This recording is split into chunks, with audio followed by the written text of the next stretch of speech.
Genesis chapter 39. Now Joseph had been brought down to Egypt, and Potiphar, an officer of Pharaoh, the captain of the guard, an Egyptian, had brought him from the Ishmaelites who had brought him down there. The Lord was with Joseph, and he became a successful man, and he was in the house of his Egyptian master. His master saw that the Lord was with him, and that the Lord caused all that he did to succeed in his hands. So Joseph found favor in his sight and attended him, and he made him overseer of his house, and put him in charge of all that he had. From the time that he made him overseer in his house and over all that he had, the Lord blessed the Egyptian's house for Joseph's sake. The blessing of the Lord was on all that he had, in house and field.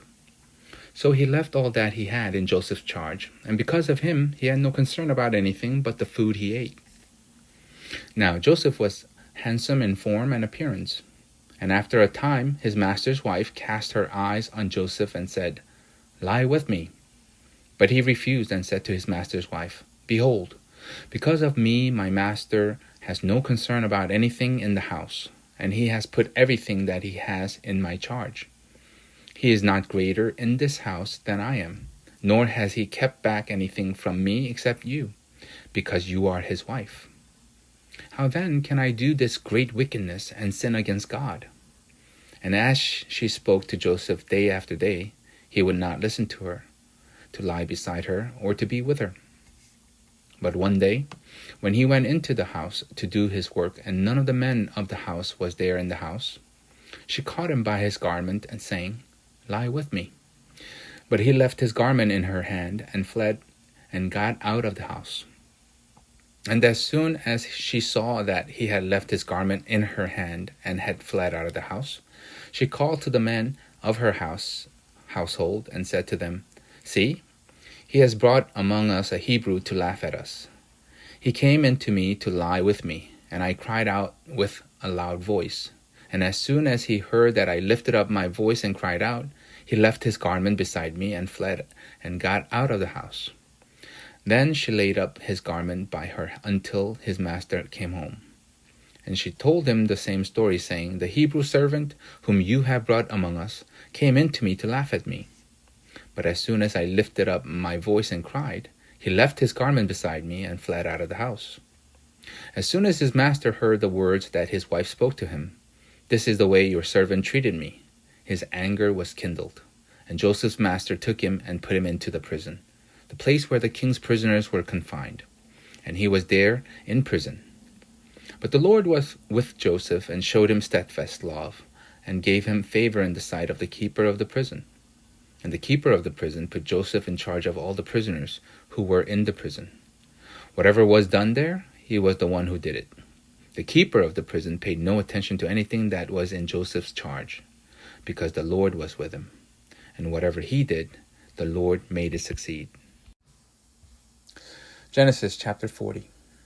Sometime after this, the cupbearer of the king of Egypt and his baker committed an offense against their lord the king of Egypt. And Pharaoh was angry with his two officers, the chief cupbearer and the chief baker, and he put them in custody in the house of the captain of the guard, in the prison where Joseph was confined. The captain of the guard appointed Joseph to be with them, and he attended them. They continued for some time in custody. And one night they both dreamed, the cupbearer and the baker of the king of Egypt, who were confined in the prison, each his own dream, and each dream with its own interpretation. When Joseph came to them in the morning, he saw that they were troubled. So he asked Pharaoh's officer, who were with him in custody in his master's house, "Why are your faces downcast today?" They said to him, "We have had bad dreams, and there is no one to interpret them." And Joseph said to them, "Do not interpretations belong to God? Please tell them to me." So the chief cupbearer told his dream to Joseph and said to him, "In my dream there was a vine before me, and on the vine there were 3 branches. As soon as it budded, its blossoms shot forth, and the clusters ripened into grapes. Pharaoh's cup was in my hand, and I took the grapes and pressed them into Pharaoh's cup and placed the cup in Pharaoh's hand." Then Joseph said to him, "This is its interpretation. The 3 branches are 3 days. In 3 days Pharaoh will lift up your head and restore you to your office, and you shall place Pharaoh's cup in his hand as formerly, when you were his cupbearer. Only remember me when it is well with you, and please do me the kindness to mention me to Pharaoh, and so get me out of this house, for I was indeed stolen out of the land of Hebrews, and here also I have done nothing that they should put me into this pit." When the chief baker saw that the interpretation was favorable, he said to Joseph, "I also had a dream. There were 3 cake baskets on my head, and in the uppermost basket there were all sorts of baked food for Pharaoh, but the birds were eating it out of the basket on my head." And Joseph answered and said, "This is its interpretation. The 3 baskets are 3 days. In 3 days Pharaoh will lift up your head from you and hang you on a tree, and the birds will eat the flesh from you." On the 3rd day, which was Pharaoh's birthday, he made a feast for all his servants and lifted up the head of the chief cupbearer and the head of the chief baker among his servants. He restored the chief cupbearer to his position, and he placed the cup in Pharaoh's hand. But he hanged the chief baker, as Joseph had interpreted to them. Yet the chief cupbearer did not remember Joseph, but forgot him. Genesis chapter 41. After 2 whole years, Pharaoh dreamed that he was standing by the Nile, and behold, there came up out of the Nile 7 cows, attractive and plump, and they fed in the reed grass. And behold, 7 other cows, ugly and thin, came up out of the Nile after them, and stood by the other cows on the bank of the Nile. And the ugly thin cows ate up the 7 attractive plump cows. And Pharaoh awoke, and he fell asleep and dreamed a second time. And behold, 7 ears of grain, plump and good, were growing on one stalk. And behold, after them sprouted 7 ears, thin and blighted by the east wind. And the thin ears swallowed up the 7 plump full ears. And Pharaoh awoke, and behold, it was a dream. So in the morning his spirit was troubled, and he sent and called for all the magicians of Egypt and all its wise men. Pharaoh told them his dreams, but there was none who could interpret them to Pharaoh. Then the chief cupbearer said to Pharaoh, "I remember my offenses today, when Pharaoh was angry with his servants and put me and the chief baker in custody in the house of the captain of the guard. We dreamed on the same night, he and I, each having a dream with its own interpretation. A young Hebrew was there with us, a servant of the captain of the guard. When we told him, he interpreted our dreams to us, giving an interpretation to each man according to his dream. And as he interpreted to us, so it came about. I was restored to my office, and the baker was hanged." Then Pharaoh sent and called Joseph, and they quickly brought him out of the pit. And when he had shaved himself and changed his clothes, he came in before Pharaoh. And Pharaoh said to Joseph, "I have had a dream, and there is no one who can interpret it. I have heard it said of you that when you hear a dream, you can interpret it."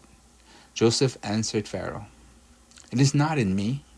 God will give Pharaoh a favorable answer." Then Pharaoh said to Joseph, "Behold, in my dream I was standing on the banks of the Nile. 7 cows, plump and attractive, came up out of the Nile and fed in the reed grass. 7 other cows came up after them, poor and very ugly and thin, such as I had never seen in all the land of Egypt. And the thin, ugly cows ate up the first 7 plump cows. But when they had eaten them, no one would have known that they had eaten them, for they were still as ugly as at the beginning. Then I awoke. I also saw in my dream 7 ears growing on one stalk, full and good. 7 ears withered, thin, and blighted by the east wind, sprouted after them. And the thin ears swallowed up the 7 good ears. And I told it to the magicians, but there was no one who could explain it to me." Then Joseph said to Pharaoh, "The dreams of Pharaoh are one. God has revealed to Pharaoh what he is about to do. The 7 good cows are 7 years, and the 7 good ears are 7 years. The dreams are one. The 7 lean and ugly cows that came up after them are 7 years, and the 7 empty ears blighted by the east wind are also 7 years of famine. It is as I told Pharaoh. God has shown to Pharaoh what he is about to do. There will come 7 years of great plenty throughout all the land of Egypt. But after them there will arise 7 years of famine, and all the plenty will be forgotten in the land of Egypt. The famine will consume the land, and the plenty will be unknown in the land by reason of the famine that will follow, for it will be very severe. And the doubling of Pharaoh's dream means that the thing is fixed by God, and God will shortly bring it about. Now therefore let Pharaoh select a discerning and wise man, and set him over the land of Egypt. Let Pharaoh proceed to appoint overseers over the land, and take 1/5 of the produce of the land of Egypt during the 7 plentiful years. And let them gather all the food of these good years that are coming, and store up grain under the authority of Pharaoh for food in the cities, and let them keep it. That food shall be a reserve for the land against the 7 years of famine that are to occur in the land of Egypt, so that the land may not perish through the famine. This proposal pleased Pharaoh and all his servants. And Pharaoh said to his servants, "Can we find a man like this, in whom is the Spirit of God?" Then Pharaoh said to Joseph, "Since God has shown you all this, there is none so discerning and wise as you are. You shall be over my house, and all my people shall order themselves as you command. Only as regards the throne will I be greater than you." And Pharaoh said to Joseph, "See, I have set you over all the land of Egypt."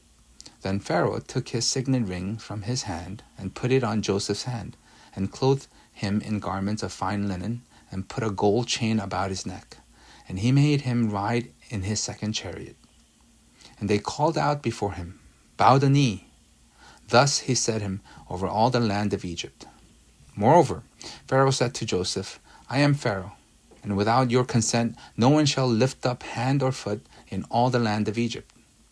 And Pharaoh called Joseph's name Zaphenath-Paneah, and he gave him in marriage Asenath, the daughter of Potiphera, priest of On. So Joseph went out over the land of Egypt. Joseph was 30 years old when he entered the service of Pharaoh, king of Egypt. And Joseph went out from the presence of Pharaoh, and went through all the land of Egypt. During the 7 plentiful years, the earth produced abundantly, and he gathered up all the food of these 7 years, which occurred in the land of Egypt, and put the food in the cities. He put in every city the food from the fields around it. And Joseph stored up grain in great abundance, like the sand of the sea, until he ceased to measure it, for it could not be measured. Before the year of famine came, 2 sons were born to Joseph. Asenath, the daughter of Potiphera, priest of On, bore them to him.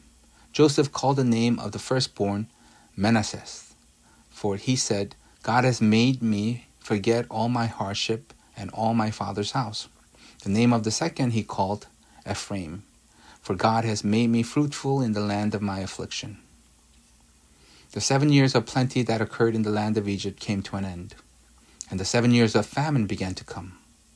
As Joseph had said, there was famine in all lands, but in all the land of Egypt there was bread. When all the land of Egypt was famished, the people cried to Pharaoh for bread. Pharaoh said to all the Egyptians, "Go to Joseph. What he says to you, do." So when the famine had spread all the land, Joseph opened all the storehouses and sold to the Egyptians, for the famine was severe in the land of Egypt. Moreover, all the earth came to Egypt to Joseph to buy grain, because the famine was severe over all the earth.